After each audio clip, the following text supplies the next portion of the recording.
video about this earlier, okay, but I wanted to redo this video. The reason why is because I added an extra one. All right, so 8 foolproof ways to boost your self-confidence. These will work if you work them. Number 1, be prepared. Lack of self-confidence can be traced back to the fear of failure. One of the best ways to not be afraid of failing is to actually be prepared for what it is that you're afraid of. Okay? One of the best ways to overcome fear is to identify what it is that you're actually scared of and then start training for it. You know, if I'm scared of making some sort of a presentation, you know, because I'm going to be at a big meeting in a boardroom or something like that, then maybe what I need to do is practice that presentation over and over again. By practicing it over and over again, I'm actually going to be confident when I go in there because I know that I've done my work beforehand, you know, to actually prepare for it, right? Sun Tzu said that the first step to evading a trap is knowing that it exists. So know what it is that you're actually afraid of. Now, if you're afraid of making a presentation, like I said, start practicing it in front of the mirror. Start practicing it with family members. The more you practice it, the more confidence you're going to have because you're going to know that you've put the work in beforehand and that you've actually prepared for it, okay? Now, you want to become so knowledgeable about the subject that the thought of fear, you know, is going to make your fear just basically subside just simply because of the fact that you know so much about it already. You have put the time in advance, okay? And as best as you can, if you can actually write out what you're afraid of, oftentimes just writing out what you're afraid of and looking at it on a piece of paper will make the fear go away. Number 2, exercise, okay? It's proven that exercising reduces feelings of depression, anxiety, negative moods, and low self-esteem. So exercise is going to boost cognitive function and your self-image. How do you feel after you work out? You feel better, don't you? About yourself, about the way that you look. So why don't you take advantage of the fact that exercise gives you more confidence?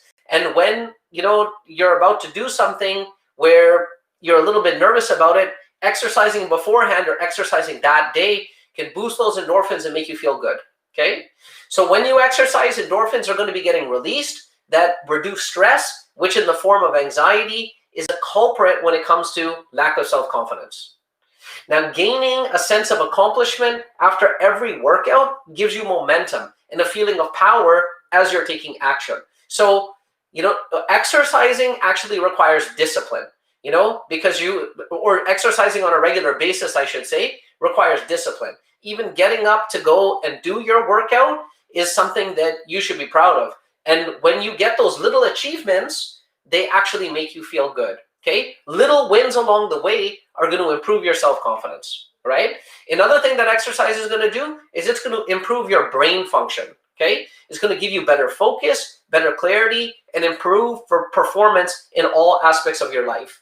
And when you feel that you have better focus and better clarity, that in itself is going to be giving you more confidence because you're going to know that, you know what, I feel at the top of my game right now, okay? Confidence is all about how you feel. So if your confidence isn't that high, then do things that are going to make you feel better about your confidence, okay? Number 3, change your physiology, okay? Nothing changes your mood and the way that you feel quicker than changing your physiology. So if you find that you're slouching a lot, then sit up with better posture. If you find that your head is down, then lift your head up a little bit. You know, try something. Try standing up with very, very strong posture, lift your head up, and then grin from ear to ear like this. And now try and feel bad. It doesn't work. You can't feel bad like that. The reason why is because your body has such a strong effect on your psychology, and you have a recipe. You have a recipe for feeling confident and a recipe for feeling lack of confidence, okay? And when you're standing up straight, your chin is up, you're smiling, that is a position that actually gives you confidence. And the more you put yourself in that position, the more that you will habitually be confident because it's going to override all of the other tendencies and everything that you had in your head. You know, being confident or not being confident is all to do with psychology. You can override your psychology with your physiology. You know, a wise man once said that every issue that you have with your head starts with your body, and every issue that you have with your body starts with your head. Think about it, okay? Smiling more, okay? Smiling more has been proven to improve your mood. It's going to reduce anxiety. It's going to reduce feelings of depression. There was actually a study that was done where they took people that had been diagnosed clinically with depression and, you know, got them to stand in front of a mirror, and for 30 minutes every day, they would look at themselves in the mirror and grin ear to ear like this. They would grin ear to ear like this, and what they found is that after a few weeks, none of them was able to stay depressed. That's how powerful your physiology is when it comes to the way that you feel. You know, smiling like that is literally going to make feelings of anxiety and depression go away. So it's going to do wonders for your self-confidence as well, okay? Another thing that you want to do to improve your self-confidence when it comes to your physiology is you want to breathe more fully, okay? Breathe. Take time to take deep breaths. Notice what happens when all of a sudden you are afraid of something, or, you know, you're starting to lose confidence. Notice what happens. The first thing that happens is you stop breathing. You go, uh-oh, uh-oh. Don't hold your breath. Take deep breaths. Go. Don't take shallow breaths, take deep breaths, okay? Oftentimes, feelings of anxiety are just literally linked to shallow breathing or holding our breath too long without realizing it. You know, breathing so shallow like this, it literally causes tension in the body, okay? So breathe more fully. One of the things that exercise is going to do for you is it's going to help you breathe more fully. That's one of the reasons why you feel so good after you exercise, okay? These work. Okay, number 4, write your goals out daily. Okay, writing your goals out daily is going to give you definiteness of purpose. Okay, definiteness of purpose means you're going to know what it is that you're doing things for. Okay, knowing what it is that you're going to be doing things for is going to give you the desire and the motivation to push through any negative feelings that you have related to actions that you have to take. So say, for example, if I write out my goals every single day, and one of my goals is that I want to make $250,000 a year, and I'm writing out my goals and all of the things that achieving that goal is going to be doing for me, you know, all the vacations that I'm going to be going on, all the differences that it's going to make in my life, that's building up my desire level. It's building up my desire level and giving me motivation. Then later on, when I go to work and I have to pick up that phone so that I can call that client and book an appointment, I'm not going to be concerned about it. I'm just going to pick up the phone, call the client, because the fear of that client rejecting me isn't as strong as the desire that I have of achieving my goals. We either move towards pleasure or we move away from pain. Basic psychology. Use it to your advantage, okay? So having goals and being clear about them is going to give you more desire to achieve them. Desire is an emotion that you need to take action. Listen, we don't take action because of logical thinking. Okay? We can't really convince ourselves logically to take action. We don't make decisions because of logic. We make decisions because of emotions, then we justify those decisions later on because of using our logic, I should say. Okay? So what we need to do, because like I said, all of our decisions are either moving away from pain or moving towards pleasure. Okay? So what we want to do is we want to build our desire up so much that we want to move towards pleasure so much on these goals that these key activities that we don't have the confidence to follow through on, we're able to do those key activities because our desire to move towards that pleasure is more than the pain that we perceive that if we were to do those activities and we failed, okay? So despite how confident we are, we need the drive to take action, okay? Whether that's coming from disgust or desire. Okay, whether it's coming from moving away from pain or moving towards pleasure. All right, number 5, change your focus. Okay, unsuccessful people spend time thinking about what they don't want to happen. Okay, thinking about what you don't want to happen is like bringing that thing into your life. Successful people spend time thinking about what they do want to happen. Okay, it's like they manifest what they want happening in their lives. So catch yourself getting negative. The next time you're thinking about it, say you want to walk up to that girl and you want to ask her out, but you don't have the confidence to do it. And then you start picturing you walking up to her and her shutting you down and it being embarrassing, okay?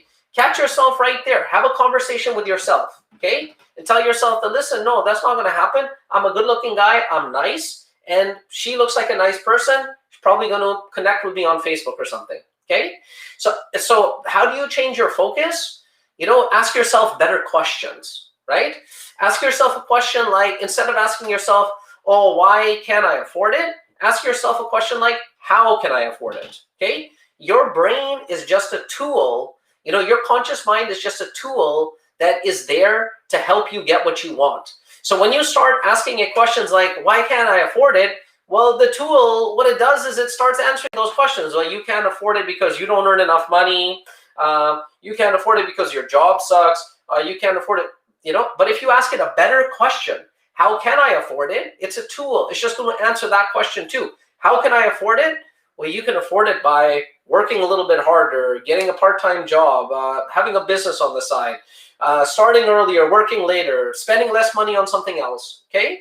Use the tool, right, to your advantage. Stand guard at the door of your mind. Like I said, self-confidence is all about psychology. It's about the 6 inches between your ears, That's where we need to work. All right. Another thing that we can do is we can groom and dress ourselves better, okay? Ever notice how after, you shaved, put on a nice suit and things like that, all of a sudden you feel better, you feel more confident. It's like you look at yourself in the mirror and you say, wow, I look good, Keeping yourself well groomed and well kept is going to improve your self-confidence, What you want to do is you want to dress 2 levels above the job you currently have. That's a good rule of thumb for work, okay? Appearance matters because whether we like it or not, people judge us and we judge ourselves, and we don't necessarily do it consciously, but our mind, our subconscious mind, the way that it works is it constantly is putting things into different categories.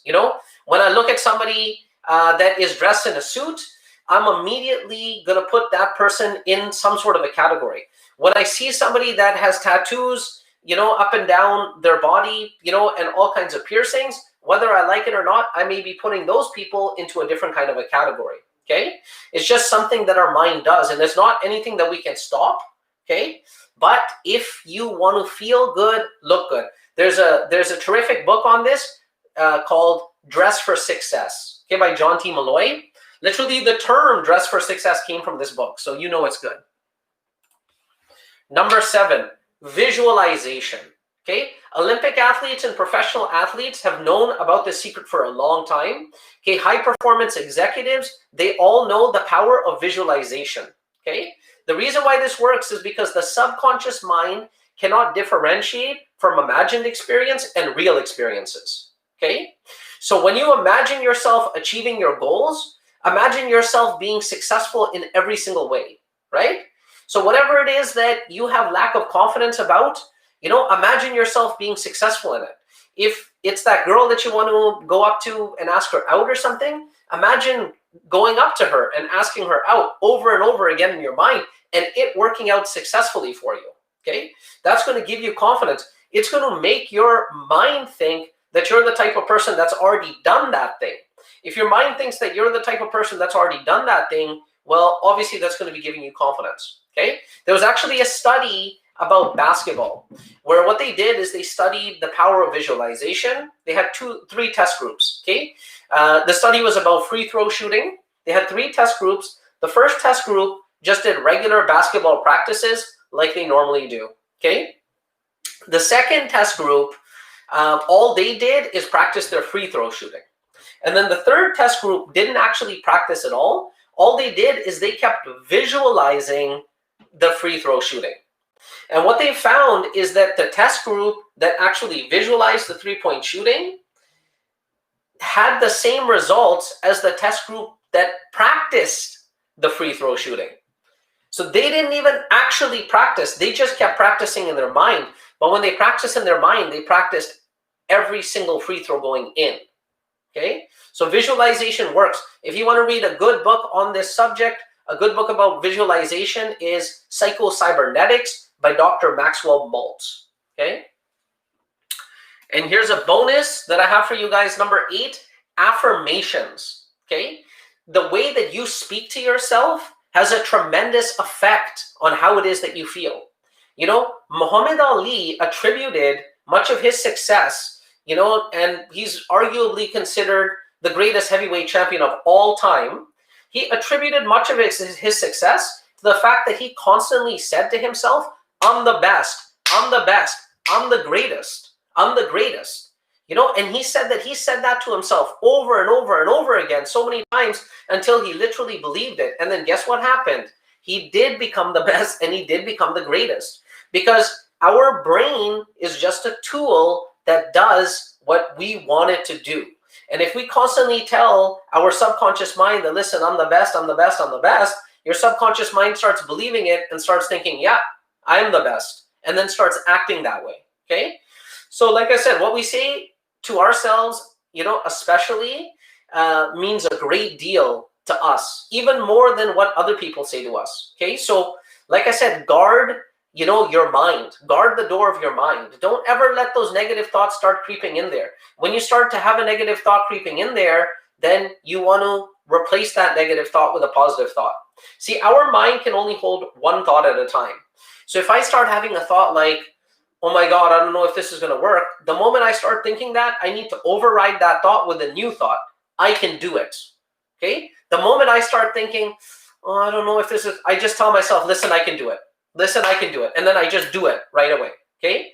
I literally used to park my car 10 minutes away from work just so that I could walk from my car to work every single day. And while walking, I would repeat these phrases to myself over and over again.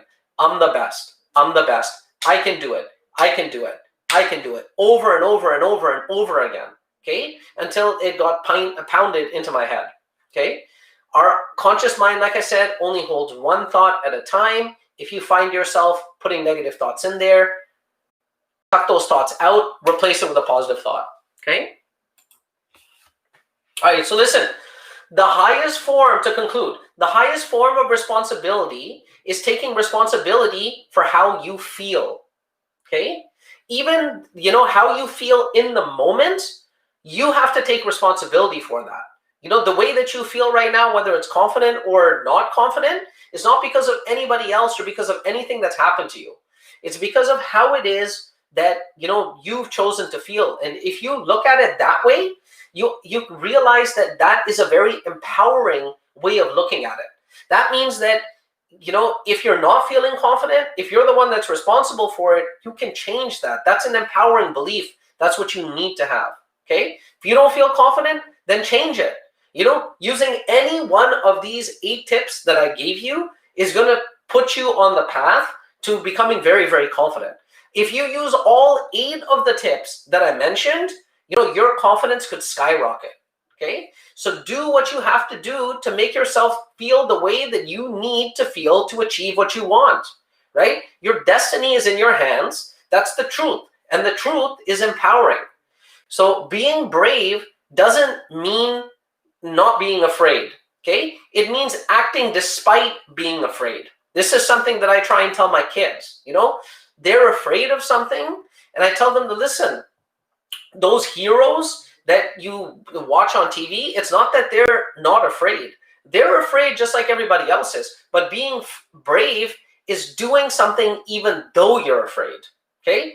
Doing something even though you're afraid, you know, is something that can become a habit, right? And the more you do something when it ends up being successful, or even when it doesn't end up being successful, it's going to give you confidence. Small wins, small achievements, even if it's little things, even if it's you haven't been able to get yourself to tidy up your room, you know, or tidy up your house. Start there, you know. You've been thinking about the fact that you've left your garage messy for too long. Start there. Clean your garage. That's going to give you a small win. That's going to give you confidence, okay? Fear, it's natural and it's necessary, okay? If we didn't have fear, we probably would have been dead by now, okay? So we need to have fear. What we can't do is we can't let fear get in the way of achieving our dreams. So please, if you guys got any value out of this, I'd like you to like and share it. Comment, let me know what kind of videos you guys would like to see in the future. My name is Yermaya Dharani. This is the Body, Mind, Soul Project, and I'm signing out. Thank you so much for listening in, Have a great day, guys. Cheers.